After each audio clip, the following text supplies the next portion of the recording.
벌써 이제 10월이 됐네요. 올해도 이제 본격적으로 가을이 됐는데 이 한 달 동안 그냥 알게 모르게 또 영적으로 귀한 그런 한 달이 되지 않나 싶습니다. 저희 교회에서 또 계획한 것들도 있고 또 이 한 해를 마감하는 이 시즌에 또 코로나의 그 정책들이 어떻게 변할지도 모르는데 하여간 발맞춰서 하나님의 뜻이 뭔지를 잘 추적해낼 수 있는 그런 달이 되기를 바라고, 또 6월절은 좀 우리가 평소에 제가 이렇게 온라인으로 드려지는 설교보다는 아무래도 우리가 모여서 기도를 하다 보니까 조금 좀 길어질 수도 있습니다. 늦은 밤이지만 각오하고 오신 분들이 현장에 계시니까 하여간 끝까지 잘 집중해서 기도로 붙들 수 있는 메시지를 얻기를 바라요.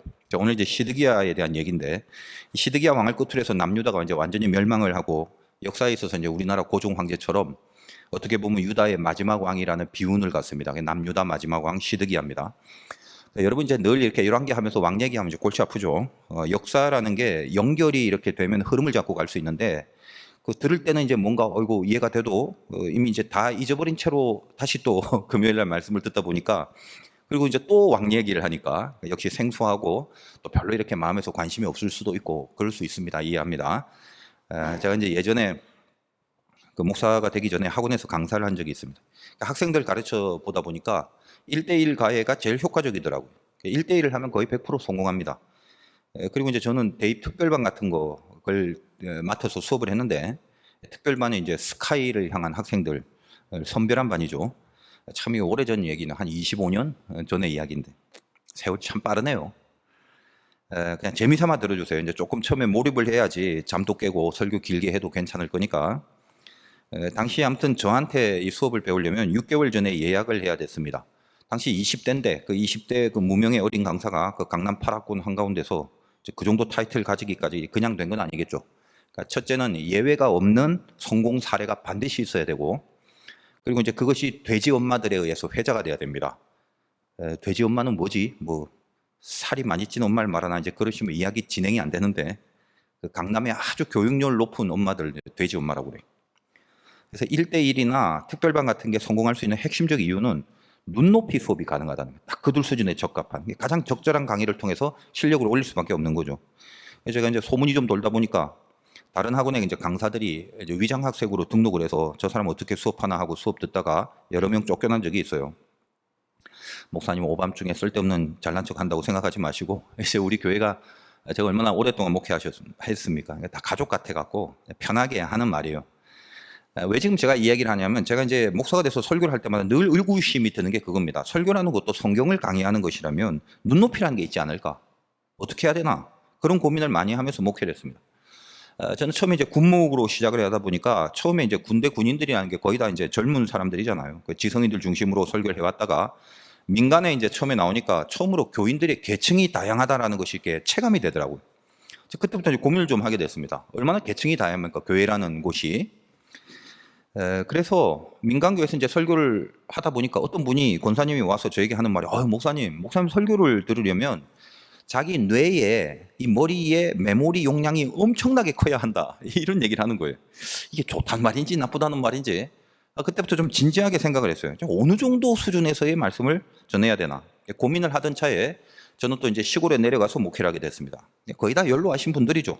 일단 이제 내용을 이해하고 이해 못하고를 떠나서 그 설교하는 말소리 자체가 잘 들리지 않는 분들이 거의 한 90%그 정도입니다. 우리 교회도 잘 안 들리시는 분들 있잖아요. 또 스피커가 때에 따라 좀 다르니까 뒷부분에서 뭐 소리 안 들리고 그러면 좀 골치 아프고, 그런데 또 개 중에는 뭐 잘 못 듣는 거는 둘째치고 성경 자체를 또 잘 읽을 수 없는 분들도 또 계시고 그래요. 도대체 어떻게 해야 되나 한동안 고심을 했습니다. 그래서 그냥 속으로 생각해, 어차피 교인들이 이게 많지도 않은데 예배를 좀 여러 번 나누어 갖고 눈높이 예배를 드릴까 하는 생각을 굉장히 많이 했어요. 그러니까 나이별로, 또 신앙 경륜별로, 초신자가 있겠고 또 오래 믿은 사람도 있겠고, 그렇게 이렇게 나누어서 그냥 여러 번 예배를 드리면 거기에 맞게끔 맞춤 설교를 하는 게 이게 사실은 맞는 게 아닌가, 그런 이제 생각을 했습니다. 이제 학원에서 이런 강사를 하다 보니까 그것과 연관돼서. 근데 이게 현실적으로 쉬운 게 아니잖아요. 이게 어떻게 하지 하면서 뭔가 조치를 취해야 되는데, 제가 이제 고민하고 기도를 하는 무렵에 문득 제가 과거에 어떤 설교를 듣던 중에 은혜를 받았던 그런 순간이 좀 생각이 났습니다. 크게 두 가지 사건인데, 사실 이제 우리 교회 성도님들 같으면 제가 여러 번 말씀드린 얘기예요. 그 중에 한 분은 초등학교 때 이제 국어시험에서 죽었다 살아난 걸 무엇이라고 하느냐 이 문제가 나왔는데 좀 모르겠더라고요. 저는 이제 보기 중에 재활이라고 했는데 공부 못하는 옆에 진철이가 부활이라고요. 그래서 제가 그걸 보고 속을 안심을 했어요. 얘 공부 못하니까 틀린 거 썼다. 근데 나중에 정답이 진짜 부활이더라. 충격이었어요. 진철이를 불러갖고 너가 어떻게 알았냐 그랬더니 네가 진짜 알고 쓴 거냐 아니면 겐또냐? 겐또라고 오랜만에 쓰는데 찍은 거냐? 아니라고 그 교회에서 다 배운 거라고 그러더라고. 그래서 제가 그 주간에 제 발로 처음 교회를 갔어요. 그러니까 그건 믿음이 있어서 간 게 아니라 교회라는 곳이 가면 뭔지 몰라도 뭔가 어려운 거를 가르쳐 주는 데구나. 그 생각을 해서 간 거죠. 하여간 이제 그렇게 처음 갔던 교회에서 지금으로 말하면 이제 어린이 부흥회 같은 걸 했는데 제가 뭘 아는 게 있겠어요. 성경도 없었는데. 근데 그때 이제 전도사님이라고 하시는 분이 무슨 얘기를 쭉 하다가 니들 밥 먹고 그 엄마한테 감사합니다라고 인사를 하라는 말이 제 가슴에 확 들어온 거예요. 전 지금까지 한 번도 밥 먹고 인사한 적도 없고 당연한 거고 밥 먹는 거는 반찬 투정이나 안 하면 다행이죠.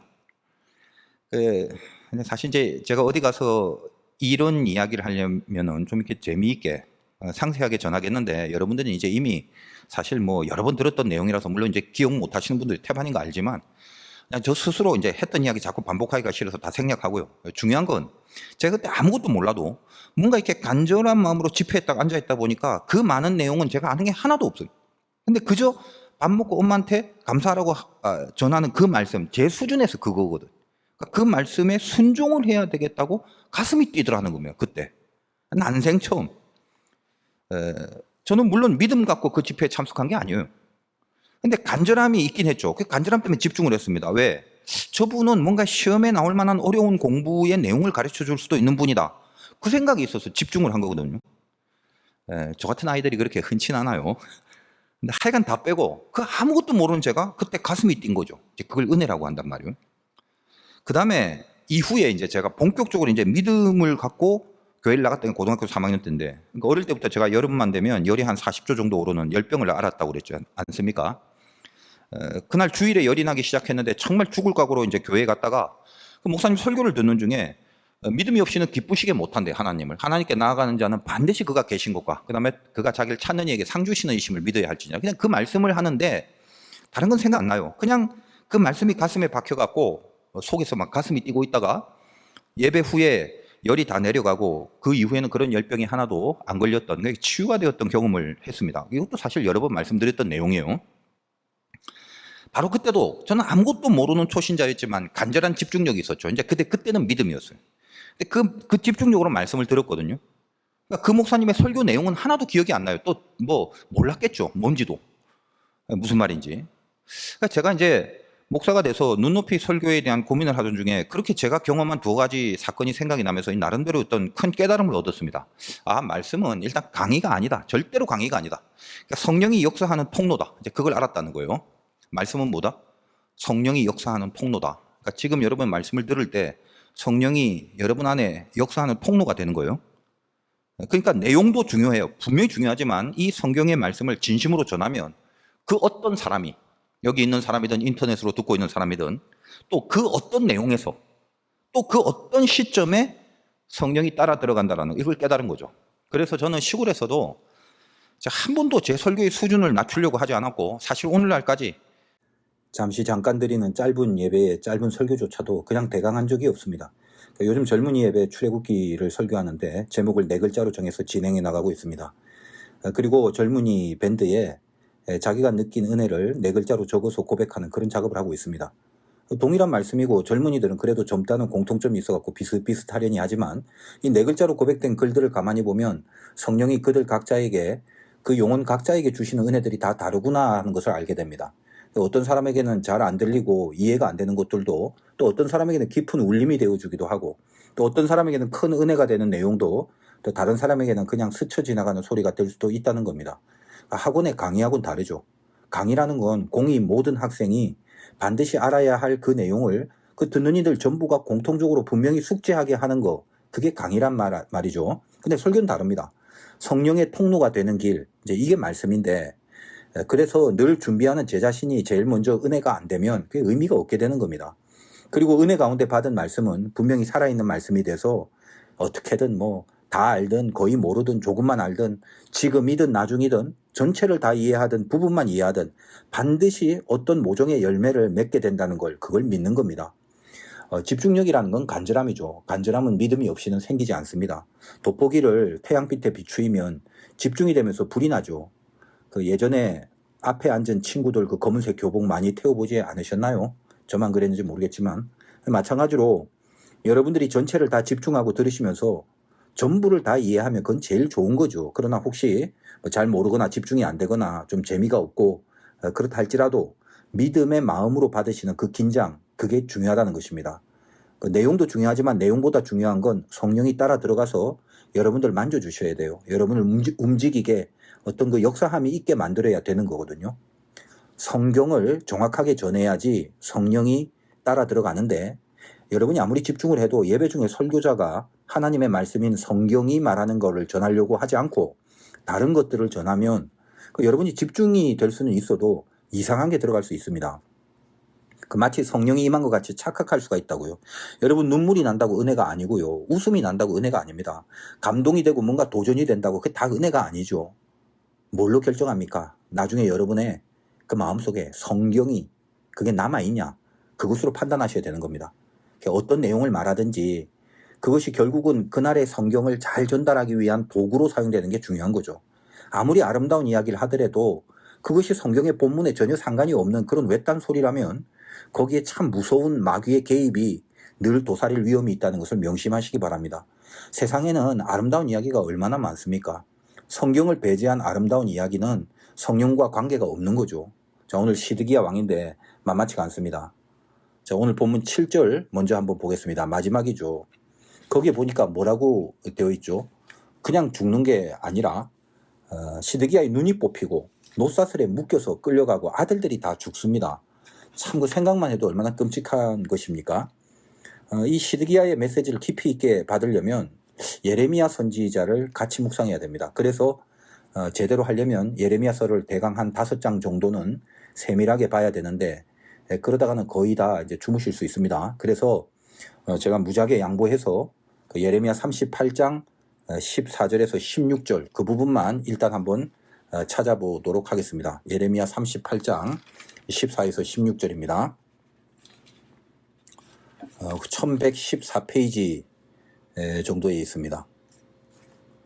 14절에서 16절까지만 봅니다. 시드기야 왕이 사람을 보내어 선지자 예레미야를 여호와의 성전 셋째 문으로 데려오게 하고 왕이 예레미야에게 이르되 내가 너에게 한 가지 일을 물으리니 한마디도 내게 숨기지 말라. 예레미야가 시드기야에게 이르되 내가 이 일을 왕에게 아시게 하여도 왕이 결코 나를 죽이지 아니하시리이까 가령 내가 왕을 권한다 할지라도 왕이 듣지 아니하시리이다.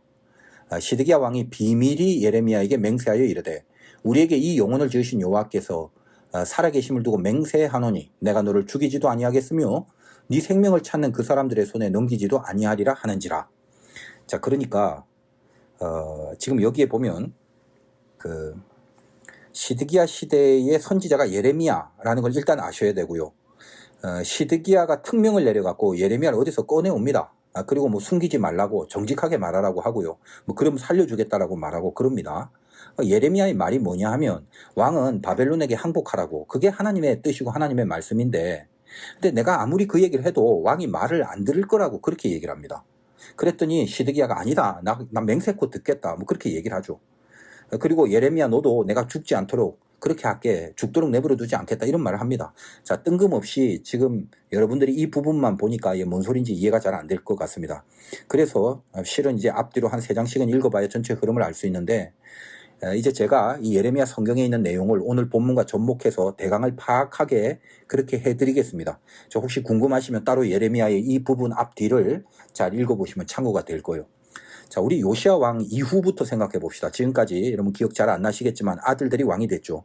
첫 번째 왕이 누구냐면 넷째 아들 여호아스인데 애굽에 끌려가 죽고 또 그 다음에 이제 둘째 아들 여호야김 김씨가 왕이 되죠. 근데 뭐 악했습니다. 율법적 불태우고 그랬잖아요. 그렇게 하다가 또 바벨론을 배신하기도 하고 그러다가 이제 사슬에 묶여서 바벨론에 끌려갔다가 돌아오죠.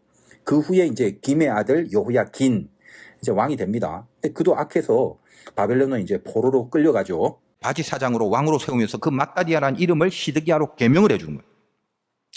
근데 이 시드기야의 캐릭터도 동일하게 악합니다. 열왕기하 24장, 오늘 이제 본문은 25장이었는데 24장 19절을 보면 이렇게 되어 있어요. 그가 여호야김의 모든 행위를 따라 여호와 보시기에 악을 행한지라. 평가 나왔죠. 시드기야도 역시 이제 악하다는 것입니다.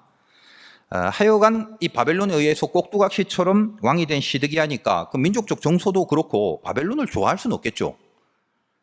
그래서 은근히 이제 애굽을 믿으면서 바벨론에 이제 대항을 하기로 합니다. 자, 그런데 그때 바로 당시 선지자 예레미야가 유다가 이 애굽을 의지하고 바벨론을 대적하면 안 됩니다. 바벨론에게 항복하는 게 하나님 뜻입니다. 이렇게 경고를 하다가 그를 이제 옥에 가둡니다. 예레미야를. 안 그래도 지금 나라가 바벨론에 의해서 망해가는데 선지자라는 사람이 희망을 줘야지 왜 바벨론에게 항복하라고 하느냐고 열받아갖고 나라 고관들이 예레미야를 줘 때리고 웅덩이에 가둬갖고 뚜껑을 덮어버려요. 우리가 알고 있는 그 유명한 예레미야가 고난 많이 당했어요. 그러니까 예레미야 별명이 뭐다? 눈물의 선지잖아요. 눈물. 시드기야가 이제 마음이 그래도 불안하다 보니까 몰래 또 웅덩이에서 끄집어내 예레미야를. 그래서 야, 뭐 좀 비밀리에 하나님 하신 말씀이 있냐? 이렇게 물어보는 거예요. 아까 그 예레미야 읽었던 장면이 거기야. 근데 역시나 왕이 아니요, 바벨론한테 넘어갑니다. 바벨론의 손에 넘겨집니다. 그렇게 얘기를 해요. 빨리 항복하라고. 근데 또 듣지 않아요. 그래서 이 남유다가 주변에 쬐까만 그 주변 동맹국들과 이제 같이 협약을 맺어갖고 내심 저 밑에 있는 큰 애굽의 원조를 계속 기대하면서 바벨론에 대항을 합니다. 이런 움직임을 모를 리가 없는 바벨론이 그걸 딱 하는 몰골 보니까 열받은 거죠. 야, 내가 이거 너 계명까지 해줘갖고 세운 왕인데 네가 아무리 바지 사장이라도 내가 너를 세우는데 말이다. 지금 반역을 한다 이거지. 하면서 이제 느부갓네살이 3차로 예루살렘을 침입하는데 더군다나 이것들이 지금 자꾸 애굽을 원조 삼으려고 그런 조짐이 더 괘씸하니까 완전히 끝내버리기로 작정을 해요. 그래서 이제 오늘 본문 열왕기하 25장 1절로 들어가는 것입니다. 1절 읽겠습니다. 시드기야 제9년 열째 달 10일에 바벨론의 왕 느부갓네살이 그의 모든 군대를 거느리고 예루살렘을 치러 올라와서 그 성에 대하여 진을 치고 주위에 토성을 쌓았다. 그렇게 되죠. 자, 그러니까 대표적인 이제 공성전이라고 해요. 옛날에는 성끼리의 싸움. 예루살렘보다 더 높게 옆에 성을 쌓고 공격을 하는 것입니다. 시드기야 9년 10월 10일에 시작했다고 되죠. 그리고 이제 본문 25장 2절 보면 그 성이 시드기야 왕 제11년까지 포위되었더라. 9년에 시작해서 11년까지 포위가 됐으니까 1년 반 이상 예루살렘 성이 포위가 된 상태란 말이에요. 바벨론에 의해서. 성이 포위가 됐으니까 먹을 거 없고 굶주리죠. 그러니까 오늘 3절, 25장 3절. 그의 넷째 달 9일에 성중에 기근이 심하여 그 땅 백성의 양식이 떨어졌다. 그러니까 BC 이게 586년 그 유명한 남유다 멸망 날짜 BC 586년 4월 9일 이때 바벨론에 의해서 성이 무너집니다. 남유다의 공식적인 멸망이에요. 자, 이때 이제 애굽이 그래도 이제 뭐 약속한 게 있으니까 도와주려고 유다 남쪽까지 이렇게 왔는데 상황 보니까 버겁죠. 야, 내 이 쬐꼬만 동맹국 유다 하나 살리려고 이렇게 큰 희생을 저 바벨론과 싸우면서 치르려니 이거 손해다 이런 판단이 되는 거예요. 그래서 즉시 철군시켜요. 이제 마지막 시드기야 왕의 어떤 희망도 다 사라진 겁니다. 그거 믿고 있었는데. 근데 예레미야는 이제 성 안에서 이런 거예요. 왕이요, 아직 안 늦었으니까 빨리 항복하라고. 근데 시드기야는 예레미야를 그 왕궁 시위대 뜰에 감옥에 가두어두고 무시를 해요. 당시에 이제 기록을 보면 먹을 게 없으니까 부모가요, 자식을 삶아 먹는 일이 벌어졌어요. 하나님 말씀 듣지 않는 심판이죠, 어떻게 보면. 그래서 이제 말씀 안 들으면 부모 때문에 자식도 죽을 수 있다고 경고하고 있는 것입니다. 결국은 이제 시드기야가 도망을 합니다. 오늘 4절. 그 성벽이 파괴됨에 모든 군사가 밤중에 두 성벽 사이 왕의 동산 견문길로 도망하여 갈대아인들이, 갈대아는 이제 바벨론을 말하는 거고, 그 성읍을 에워쌌으므로 그가 아라바 길로 가더니, 왕의 동산 견문은 예루살렘 이제 남쪽, 남동쪽 부근의 성문인데 이게 이제 유다의 남쪽으로 도망할 수 있는 방향이었습니다. 근데 결국 잡히죠. 그래서 이제 그 밑에 보면 비참하게 아들들이 죽임을 당하고 시드기야 눈이 뽑혀서 끌려갑니다. 왜 아들들 죽였을까? 이 아들을 죽인다는 의미가 뭐예요? 왕조를 끝내겠다는 거예요. 더 이상 왕을 이제 허용하지 않는다. 그리고 이후에 이제 바벨론은 철저하게 남아있는 이 유대를 완전히 노략질해가는 장면이 나옵니다. 이제 그건 이제 다음 시간에 다루게 됩니다. 그래서 오늘 이 메시지를 분명히 알기 위해서 실은 이제 그 예레미야서를 꼼꼼히 볼 필요가 있습니다만, 이제껏 설명한 것으로만 정리를 하면서 하여간 수차례 눈물을 머금고 그 죽음의 위기를 막 당하면서까지 매도 맞고 웅덩이에 파묻혀 있는 그 고초를 당하면서까지 그 죽음 앞에서 예레미야는 하나님이 전하라는 말씀만 전합니다. 그래서 사실 그 예레미야 선지자를 통해서 배울 교훈과 그 메시지가 굉장히 많지만 이제 그건 예레미야서를 다룰 때 살펴보기로 하고, 지금 이제 시드기야가 그토록 이렇게 피를 토하던 목숨을 걸고 선지자가 하나님의 말씀을 전하는데도 왜 그렇게 불순종하고 말을 듣지 않았을까 싶습니다. 두 가지 때문이네. 하나는 친애국 정책을 썼던 정치 성향 때문입니다. 이 국제 정세 속에서 이제껏 바벨론한테 이제 당한 것이 있는데 그 밑에 있는 애굽이 세력이 크니까 애굽이 도와주기만 하면 바벨론에게 대항할 수 있다고. 그래서 모든 정치적인 이제 참모들의 의견이 그러했던 거죠. 그래서 바벨론에게 항복하는 것이 하나님의 뜻이다라고 외쳤던 예레미야를 정치 지도자들이 패고 때리고 감금을 하고 죽이려고 했던 거죠. 그리고 시드기야는 불안하니까 비밀리에 그 예레미야에게 분명히 또 하나님의 뜻을 확인했는데도 어때요? 당시에 그 정치적인 대세와 맞설 용기가 없었고, 그리고 이제 둘째는 무엇보다도 애굽을 믿은 거죠. 애굽이 도와주면 바벨론이 이길 수 있다. 그 판단한 겁니다. 하나님이 돕는다는 생각보다는 애굽의 도움이 더 필요한 것이었죠. 자, 여러분 대강 들어보니까 뭐 특별한 거 없어요. 뻔한 죄성이죠. 늘 봐왔던 죄성. 근데 사실 여러분이 한번 생각을 해볼게요. 우리는요, 뭐 이렇게 특별한 죄성에 무너지는 게 아니에요, 사실은. 그 뻔한 죄성에 무너집니다. 그 뻔한 게 그게 쉽지가 않아요. 뻔한 게 원래 어려워요. 오늘 이 본문 갖고 시중에 이제 많은 해석과 교훈들이 거의 동일합니다. 방금 말씀드린 거, 뭐 시드기야가 하나님보다 애굽을 믿었다 이런 거, 또 시드기야가 예레미야의 말씀에 불순종해서 벌어진 그런 비극이다. 그리고 그 외에 뭐 주변의 참모들이나 지도자들을 잘 둬야 실패가 없다 등등. 이거 어쩌면 너무 뻔한 교훈들이죠. 하나님을 믿는다면서 분명히 하나님이 말씀했는데, 내가 믿는다고 하는 하나님이 말씀을 하셨는데 그 말씀을 거역합니다. 뭐죠, 뭐 여러 말 할 필요가 있습니까? 안 믿는 거죠, 안 믿는 거. 우리 다 마찬가지거든요, 사실은. 여러분, 죄라는 것도 종류가 있잖아요. 그죠? 몰라서 저지를 수도 있고, 알지만 이걸 안 하려고 막 애를 쓰고 싸우면서 있다가 어쩔 수 없이 하다 힘이 딸려갖고, 영역이 딸려갖고 저지를 수도 있고. 근데 그거 말고 어떤 공적인 영역이 있잖아요. 그리고 또 이런 거예요. 어쩔 수 없이 죄를 저지르거나 또 나중에 이게 죄인 줄 이렇게 알았을 때는 적어도 신앙 상식상의 후속 조치라는 게 있단 말이에요. 신앙 상식에 있어서의 후속 조치. 예를 들면 회개하고 또 할 수 있는 범위 안에서는 원상 복구를 위해서 좀 애를 쓴다든지 등등.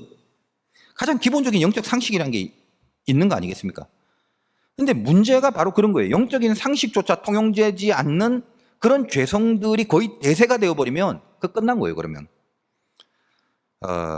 예수 믿는다는 사람들이 영적인 상식에 입각해서 살지 않는다면 그 두말할 필요도 없죠. 그건 뭐예요? 예수를 안 믿는 거죠. 예수를 믿는다는 사람들이 영적 상식을 통용하지 않는다. 그건 예수를 그냥 안 믿는 거예요. 딴 말 할 게 없단 말이에요. 제가 이제 이런 말 좀 하면 또 괜히 속만 상해지는데, 모든 메시지를 위해서 제가 그 신흥동 쪽으로 오늘도 좀 갈 때마다 예전에 그 율목교회 보면요, 가슴이 답답해져갖고 하여간 되도록 거기를 지나갈 때는 안 쳐다보려고요. 예전에 제가 여러분도 마찬가지입니다만 참 좋은 곳에 높이 세워진 교회가 색깔도 이쁘고 잘 보이고 그잖아요. 다 알잖아. 거기 감리교회가 번듯하게 서 있거나 참 멋있다 그랬는데, 어느 날 그 간판에 하나님의 교회라고 크게 적혀져 있는 거예요. 그 뭐냐면 안산홍 2단이거든요. 거기가 몇 년 된 일이죠. 내가 너무 황당해갖고 너무 이상해서 나름대로 조사를 해봤더니 그 교회가 이제 팔고 딴 데를 가려고 했는데 그걸 안산홍 2당한테 103억에 팔고 논현동에 있는 신도시 쪽으로 가서 이전을 했습니다.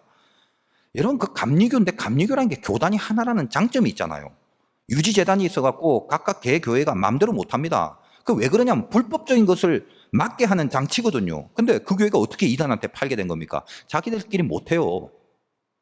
교단이 그리고 감독회장을 중심으로 한 이사회의 그 수뇌부의 허락을 받고 했답니다. 이유는 뭘까? 이단이지만 사정 좀 봐달라는 거래요. 아니, 봐줄 사정도 종류가 있지. 지금 교회마다 신천지 및 이단 출입금지라는 스티커를 교단에서 판매를 해요. 그 왜 파는 거예요? 그럴 바야? 이건 그냥 뭐랄까, 아무리 이해를 해주려고 해도 결론은 한 가지입니다. 저는 예수 믿는 게 아니에요. 더 이상 했다가 내가 뭔 소리 나올지 몰라갖고 이쯤 하고, 그런 정신을 가지고 신도시에 가서 아무리 사람들이 많이 모이고 대형교회로 성장을 했다 한들 그 정말 하나님 살아계시면 그 기뻐하실까요? 그러니까 영적 상식을 갖고 좀 보란 말이에요. 예수 믿는 게 아니죠, 그거는. 돈을 믿는 거지. 그래서 제가 만약에 열받는다고 그 이단 교회 앞에 피켓 들고 이럴 수 있느냐? 정통교회가 이럴 수 있냐고 1인 시위. 그거라도 할까 하는 생각이 당시에 울컥 들었습니다만, 제가 그러고 있으면 그 안산홍 교회 교인들은 눈도 깜빡 안 하고 오히려 이제 감리교 교단 지도자들한테 돌을 맞을까봐 지금 못하고 있다는 사실입니다. 제가 그냥 그 사건만을 꼬집으려고 하는 게 아니라 지금 그 원리가 시드기하고 비슷한 거거든요. 예레미야가 아무리 하나님의 뜻을 말해도 유다 지도자들이 이미 그를 잡아서 때리고 대세가 이미 말씀을 떠나 있습니다. 시드기야는 여러 번 다시 예레미야에게 하나님의 뜻을 물었지만 바벨론에 대항하지 말라는 그 말씀, 그걸 받들질 않는단 말이에요. 대세가 기울어서 그런 것도 있겠지만 시드기야는 이거 잘 명심하세요. 자기가 듣고 싶은 말을 듣고 싶어서 자꾸 예레미야를 재촉한 거지 진짜 하나님의 뜻을 듣고 싶은 게 아니었다는 거예요. 여러분 안 그래요? 며칠 전에 조영기 목사 그 장례식장에 한 정치인이 조문을 왔어요. 그 사람 기독교인 아닙니다. 근데 한국의 초대형 교회 담임 목사들이 거기 모여갖고 장례식장에서 안수기도를 합동으로 하더라고요. 거기가 상식적으로 그렇게 하는 게 합당한 장소이고 합당한 상황인가요, 그게? 여야의 어떤 정치인이 와도 마찬가지죠. 누가 왔냐에 따라서가 아니라 어떤 사람이라도 만약에 정치인의 신분으로 왔는데 그렇게 장례식장에서 특정 정치인한테 그 자리에서 그 짓을 하는 것이 이게 합당한 상황이 아니죠. 한 사람의 영혼을 사랑해서 전도하는 마음으로 거기 모인 대형교회 목사님들 합동으로 그렇게 더군다나 이 코로나 기간에 여러 명이 손을 다 대고 기도를 해준 겁니까? 그게 영혼 사랑하는 마음으로? 왜 그렇게 합니까? 중심 뻔하죠. 목사들이 안수를 하면 그 안수 받는 사람보다 지가 더 높은 사람인 줄 착각을 해요. 하나님이 해주시는 건데 지가 하는 걸로 착각을 한단 말이에요. 혹시라도 거기 몸이 아주 많이 아픈 사람이 간절하게 믿음을 갖고 예수를 믿는 사람이 몸이 아파서 그렇게 어떻게 왔을 땐, 근데 만약에 그 사람한테 그렇게 안수기도를 했다면 이해가 되고 은혜가 되죠. 근데 이건 전혀 기독교하고 거리가 먼 정치인이 정치적 유익을 위해서 잠시 들린 그 현장에서, 교회도 안 다니는 사람인데, 근데 그런 행위를 하고 있는 이 나라 대형교회 목사들 보고 있노라면 제가 그 모습을 이렇게 유튜브에서 보면서 눈물이 나더라고요. 저거 한국 교회 수준이다. 아, 목사로 사는 게 부끄럽고 창피하고 토할 것 같더라고요.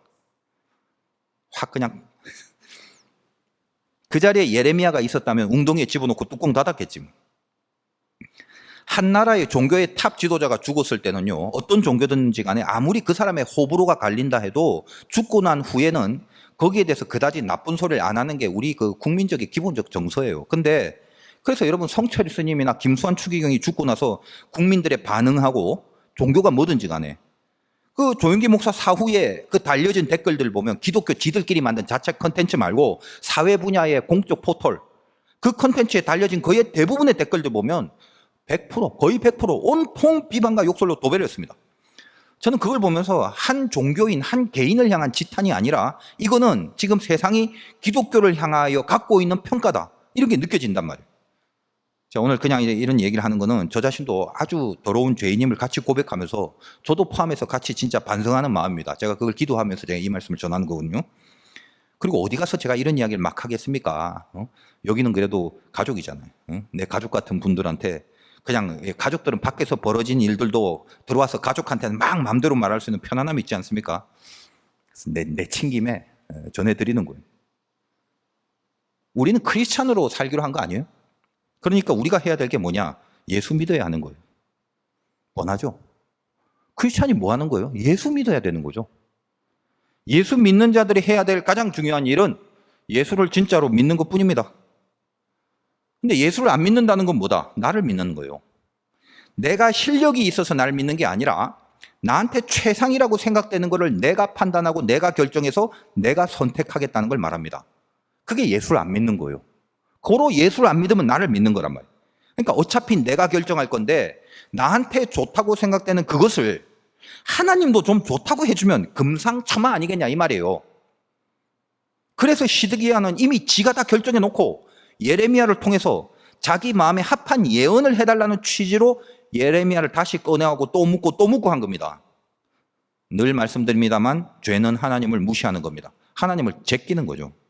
내가 하나님 자리에 가 있는 겁니다. 예수를 믿는다는 것은 예수님 말씀 밑으로 들어가겠다는 겁니다. 근데 내가 예수가 돼요. 그걸 스스로 의롭게 여긴단 말이에요. 정말 의롭다고 생각돼서 의롭게 여기는 게 아니라 그냥 자기 스스로 자기가 불의하다라는 판단을 안 하려고 하는 거예요. 죄의식을 가지고 찔리기가 싫다는 거예요. 내가 선이면 그게 좋은데 뭘 자꾸 찌르냐 이거죠. 그게 죄입니다. 나를 자꾸 말씀으로 찌르시는 하나님을 무시하고 제껴버리는 거예요. 제가 예수 안 믿는 사람한테는 할 말은 없어요. 예수 안 믿는데 어떡해. 근데 예수를 믿는다고 자처하면서 살아가는 사람들한테 정말 분명히 요구하고 싶은 단 한 가지 내용. 제발 예수 믿으시기 바랍니다. 그것뿐이에요. 사실 이제 금요일 기도의 말씀은 길게 안 하려고 하는데, 근데 오늘 6월절이기 때문에 좀 고민하다가 예수 믿으란 말씀을 했으니까 조금만 좀 깊이 한번 생각해 보도록 하겠습니다. 예레미야를 이해하는 게 중요한데, 아까 이제 그 정도만 찾고 정리하려고 했는데 아무래도 좀 확실하게 좀 새겨봐야 될 것 같다는 느낌이 지금 드는데, 예레미야 여러분 33장으로 다시 한번 가보겠습니다. 예레미야 33장.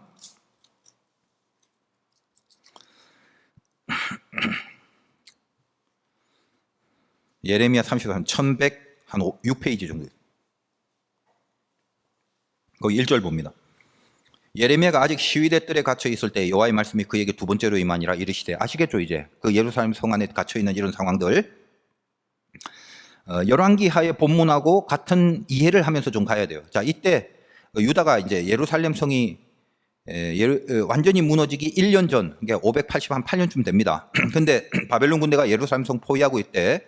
그때가 이제 오늘 열왕기 하의 본문의 시점이라고 그랬죠. 유다가 바벨론에게 멸망할 걸 예언하고 바벨론에게 대항하지 말라고 했던 예레미야가 이제 미움을 사서 감옥에 갇혀 있을 때, 오늘 열왕기하 본문 1절, 2절 상황, 여러분 잘 알고 있는 유명한 요절이 이 예레미야 33장에 나옵니다. 뭐죠? 33장 3절.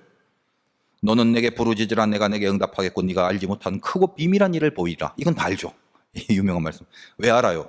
기도원에 그냥 가기만 하면 기도원에, 모든 기도원에 다 이게 붙여져 있거든. 그러니까 제가 만약에 예레미야를 설교를 한다면 여기 정말 깊은 메시지가 있어서 있는데, 우리 기도원 가면 붙들고 기도하는 게 이 말씀이에요. 부르짖자, 응답받자, 그건데 이 말씀이 나온 배경을 묵상하면 그렇게 단순히 그냥 힘차게 기도하자 정도의 교훈이 아니라는 걸 알게 돼요. 굉장히 깊이가 있는데 언젠가 아무튼 예레미야를 설교할 수 있는 기회가 있게 되면 그때 다루도록 하겠습니다. 하여간 상황이 지금 이제 멸망 직전인데 예레미야를 통해서 뭔가 이 와중에 하나님이 하시는 은밀한, 크고 비밀한 은밀한 일이 있다라는 이제 소망을 주신 내용입니다. 그래서 오늘 33장 9절, 예레미야 33장 9절. 이 성읍이 세계 열방 앞에서 나의 기쁜 이름이 될 것이고 찬송과 영광이 될 것이고. 자, 이런 말들은 좋은 말이죠. 자, 예레미야가 지금 예언하는 거의 대부분은 멸망한다, 나쁜 말인데 살짝 좋은 말이 들어가요. 이 성읍이 나의 기쁨이 될 거래요. 그죠? 그런 얘기가 지금 나오는 것입니다. 하여간 일단 멸망은 하잖아요. 근데 멸망을 해놓고 그 다음에 그 멸망이 끝이다. 그리고 하나님은 예루살렘의 멸망이 목적이 아니다라는 말씀을 하시려고 하는 건데, 다 나쁜 말 하다가 하이라이트가 14절에서 16절입니다. 예레미야 33장 14절에서 16절. 자, 여기는 정말 생소합니다. 굉장히 좋은 말을 해요. 그러니까 이 좋은 말이 뜬금이 없어요. 우리는 지금 바로 14절부터 보니까 다 그런가 보다 생각하는데 다른 데 읽어보세요. 다 멸망한다는 나쁜 말이에요. 여기만 특별히 14절. 여호와의 말씀이니라. 보라, 내가 이스라엘 집과 유다 집에 대하여 일러주는 선한 말을 성취할 날이 이르리라. 그날 그때 내가 다윗에게서 한 공의로운 가지가 나게 한다. 그가 이 땅에 정의와 공의를 시행할 것이다. 그날에 유다가 구원을 받겠고 예루살렘이 안전히 살 것이며 이 성 예루살렘 성이죠. 여호와는 우리의 의라는 이름을 얻으리라. 자, 여러분 생각해, 지금 예루살렘 성을 향해서 굉장히 좋은 말을 생소하게 한마디 하면 이 성을 뭐라고요? 여호와는 우리의 의라는 이름을 얻는단 말이에요. 야, 이거 예루살렘 성이라고 하지 말고 여호와는 우리의 의라는 간판 붙여. 왜? 이 예루살렘 성을 내가 안전하게 해줄게. 일일이 보살펴 줄게. 그런 얘기를 하는 거예요. 자, 그러면 전반적으로 눈물의 선지자인 예레미야는 거의가 다 유다의 멸망을 말하고 있는데 다 도처에 이 주변에 읽어보면 다 그래. 유독 특히 이 부분만이 뭔가 이렇게 태양이 떠오르는 듯한 소망의 느낌을 주는 거예요. 그러니까 시드기야가 이런 희망의 소리를 들으니까 기분이 업된 거죠. 그래서 다시 예레미야를 꺼내갖고 뭔 말을 자꾸 들으려고 하는 작업을 계속하는 겁니다. 그래서 예레미야 이제 34장 8절 보면, 시드기야 왕이 예루살렘에 있는 모든 백성과 한 가지로 하나님 앞에서 계약을 맺고 자유를 선포한 후에 여호와께로부터 말씀이 예레미야에게 임하니라. 그 계약은 사람마다 각기 히브리 남녀 노비를 놓아 자유롭게 하고 동족 유다인을 종으로 삼지 못하게 한 것이라 이 계약에 가담한 고관 모든 백성이 각기 노비를 자유롭게 하고 다시는 종을 삼지 말라함을 듣고 순복하여 놓았더니 후에 그들의 뜻이 변하여 자유를 주었던 노비를 끌어다가 복종시켜 다시 노비로 삼았더라. 여러분 기나긴 얘기를 제가 핵심만 팍팍 하다 보니까 지금 막 정신이 막 왔다 갔다 할 수도 있어요. 근데 잘 한번 들어보세요. 자, 예레미야의 말 중에 아주 좋은 얘기를 시드기야가 딱 들으니까 웬일이야? 이런 소망? 이 예루살렘 성을 안전하게 하나님이 지켜줄 것이고 이거를 여호와는 우리의 의다라는 간판을 달 정도로 만들어준대. 업됐죠. 업됐으니까 뭘 좀 한번 잘하고 싶은 게 있어요. 그래서 뭘 하냐면 그 성에서 희년을 선포하는 거예요. 여러분 희년이 뭐냐면 이게 설명하면 기니까 간단하게 부채를 탕감받고 모든 게 하나님의 은혜이기 때문에 빚도 다 청산해주고요. 노비도 풀어주는 게 희년이란 말이에요. 그래서 시드기야가 뭔가 하나님 앞에 잘해보려고 좋은 소리를 들으니까 노비를 다 풀어준단 말이에요. 지금 이 예레미야는 여러분이 혼자 읽으면 절대 흐름을 잡지 못합니다. 왜냐하면 이 시간 순서가 가지런히 정리된 게 아니에요. 시기들이 이렇게 뒤죽박죽 되어 있어요. 왜 그러냐면 전에 그 여호야김이 성경 읽다가 칼로 찢어갖고 불태우고 그러는 바람에 이 예레미야서에 기록된 차례가 섞여버렸는데 하여간 예레미야를 혼자 읽으면 종합적인 거를 이렇게 쭉 흐름대로 이야기가 좀 어려워요. 그래서 제가 정리해 드리는 것만 여러분이 기억을 하시면 됩니다. 자, 예레미야는 진작부터 얘기했어요. 유다가 바벨론의 포로로 가고 70년 만에 풀려날 것을 얘기했습니다. 70년 만에 풀려날 걸. 주일에 광고를 드리겠지만 올해 이제 10월 셋째 주에 제가 특별 새벽 기도회를 하기로 했습니다. 형식은 추후 공지를 합니다. 특세 주제가 70년 만에 마치리라 그겁니다. 그리고 특세 이후에 카운트를 하니까 올해 12월 마지막 날까지 딱 70일이 남아요. 그래서 특세 이후에 교회 카타콤실에서 올해 마지막까지 릴레이 기도회를 합니다. 그 방법과 형식은 제가 나중에 추후로 자세히 공지를 해드리겠습니다. 말 그대로 70일 만에 마치리라 그거죠. 하나님 앞에 이 소망을 갖고 기도를 하려고 하는데 자세한 건 추후 공지. 그만큼 70이라는 숫자가 중요한 숫자인데 하여간 이 코로나의 시국과 또 이제 우리 교회도 준비해야 될 게 많잖아요. 우리 교회의 미래의 인도하심을 위해서 올해 남은 기간 동안은 가열찬 기도로 준비를 하게 하시는 그런 말씀이 있었습니다. 자, 일단 그렇게 늘 예언했던 이 예레미야가 다시 예레미야로 가서 그렇게 희망적인 말씀을 잠시 듣고 시드기야가 업이 돼갖고 영적인 희년을 선포했는데 그래서 그런지 그때 힘들게 있었지만 아까 말씀드린 것처럼 밑에 애굽에서 원종을 오게 됩니다. 그래서 이제 바벨론의 느부갓네살이 애굽이 오네. 그래서 일단 예루살렘에서 군대를 좀 퇴각시켜요. 힘이 딸려서 퇴각한 게 아니에요. 잠깐 퇴각했는데 시드기야 신난 거예요. 확신이 생기고 야 이런 일이 있네. 바벨론이 물러가고 지금 애굽이 올라오고 있는데 이 누구 때문인가? 지가 잘한 거예요. 그래서 시드기야가 자기 때문에 착각을 합니다. 내가 이거 희년도 지키고 뭐 그러면서 예레미야가 했던 말 중에 제일 마음에 들었던 그 부분만 생각한 거죠. 아까 예레미야 33장 14절에서 16절. 그날에 유다가 구원을 받고 예루살렘이 안전하게 살 것이고 이 성은 여호와의 의라는 이름을 얻으리라. 그래서 이제 바벨론이 주춤하고 약간 물러가는 것처럼 보이자 됐다 싶어서 아까 우리가 읽었던 것처럼 희년 다시 취소하고 노비들을 원상복귀시켰잖아요. 야 취소 끝났어요. 이제 다 했다 살았다 이거죠. 근데 어떻게 됩니까? 역사는 애굽의 지원군이 말씀드렸다시피 중도에서 야 버겁다 하고 돌아가고 바벨론은 이제는 완전히 마음 잡고 이것들이 다시 쳐들어와서 완전히 예루살렘을 몰락시킵니다. 이 최종적인 멸망이 오늘 열왕기 하에 오늘 본문의 사건이.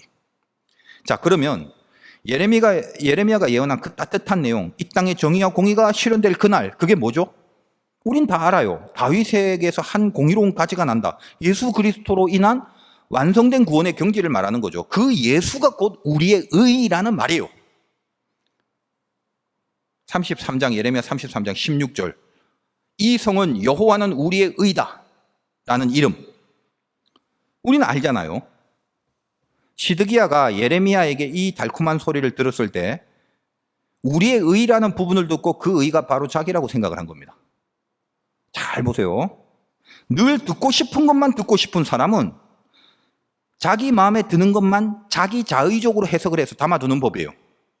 여러분이 우리의 의를 히브리 말로 뭐라고 하면 치드키누라고 그래요. 우리의 의라는 게 치드키누인데 이상하죠? 좀 비슷하죠? 시드기누가 뭐예요? 시드기야예요. 그러니까 시드기야라는 이름의 뜻이 하나님의 의라는 거예요. 그게 느부갓네살이 계명해 주면서 야 니들 하나님 믿으니까 이렇게라도 하면 줘 줄게 하고 던진 이름이 시드기누란 말이에요. 시드기야. 근데 예레미야가 우리의 의라고 딱 했을 때 시드기야가 그 얘기를 듣더니 이게 얼마나 공교롭습니까? 아, 내가 의로워. 예수를 믿는 사람이 예수를 안 믿으면 자기를 믿는다고 했습니다. 순간 자기가 예수가 되는 거죠. 시드기야는 그 모든 의로움이 결국은 하나님으로 인하여 가능해진다는 이 말씀을 이 마음으로 받지 못했습니다. 신약식으로 말하면 우리 구원과 의는 오로지 예수 그리스도로 인한 것이란 그 말씀인데 그걸 믿지 못하니까 자기를 믿었고 자기 의를 내세운 것이죠. 그래서 이 열왕기하와 병렬 구조인 역대하 36장에 보면 시드기야에 대한 표현이 어떻게 되냐면 겸손하지 않고 목을 곧게 했다라고 적혀져 있습니다. 무슨 말이에요? 예수를 안 믿은 거죠. 여러분 인생 복잡하죠? 예수 믿는 사람들은 하나만 분명하면 됩니다. 복잡할 거 없어요. 예수 믿으세요. 그게 전부예요. 오늘 이 간단한 얘기 하려고 지나친 상황을 제가 다 말씀드린 거예요. 그냥 제가 예수 믿으세요 하는 거와 이 성경을 근거로 여러분에게 이런 성령의 호소를 했을 때 여러분 가슴속에 새삼스러워짐이 있어야 돼요. 나를 위해 대신 죽어주신 예수를 분명히 믿으면 그 다음은요 별로 신경 쓰지 마세요. 열쇠로 문을 여는데 열쇠 구멍이 어떻게 생겼는지 안에 현미경 놓고 관찰하고 이 열쇠가 어떻게 들어가서 어떤 원리로 문이 따지는지 그런 거 생각하면서 문 여는 사람 어디 있습니까? 그냥 열쇠를 붙들고 있어야 되고 그거 넣는 거 그것뿐이에요. 인생의 모든 것들이 아무리 복잡하고 안 풀린다고 해도 인생의 키가 예수라는 거 이걸 믿는 자들에겐 문이 열리는 건데 왜 그 쓸데없이 막 고민하고 지가 연구하고 지가 생각하고 지가 판단하려고 합니까? 오늘 기도 중에 내가 예수를 믿습니다. 예수를 부인하거나 거역하지 않겠습니다. 나는 오늘도 여전히 말도 안 되는 수준으로 인생 앞에 서 있습니다. 복잡합니다. 몸도 많이 아프고 마음도 너무 아픕니다. 상황도 환경도 우겨쌈을 당한 것 같이 바벨론이 예루살렘을 포위한 것처럼 그렇게 꽉 막혀 있는 것 같습니다. 그러나 나는 예수 믿는 하나님의 백성입니다. 주님 붙들고 가는 길에 모든 천성의 길이 다 열리게 해달라고 오로지 나는 예수만 믿겠습니다. 죄의 벽이 허물어지고 몸의 질병과 이 마음의 우울과 상황의 고통과 관계의 막힘들이 모조리 풀려지게 하여 주시옵소서. 나는 예수를 믿기 때문에 내가 사는 게 아니라 내가 믿는 예수로 사는 것임을 기도 가운데 알게 하여 주옵소서. 우리 이 힘으로 사는 거예요. 이거밖에 없는 거고 이게 답니다. 이걸 능력이라고 하는 거예요. 오늘 여러분 기도 중에 분명히 확인하고 가세요. 나는 예수를 믿는 사람이라는 거 그것만 불같이 확신하고 가시기 바랍니다. 여러분 안에 예수가 여러분을 모든 상황 가운데 무조건 살려내십니다. 그게 우리의 구세주 예수 그리스도십니다. 우리는 그분을 믿습니다. 승리하시기를 주님의 이름으로 축원드립니다.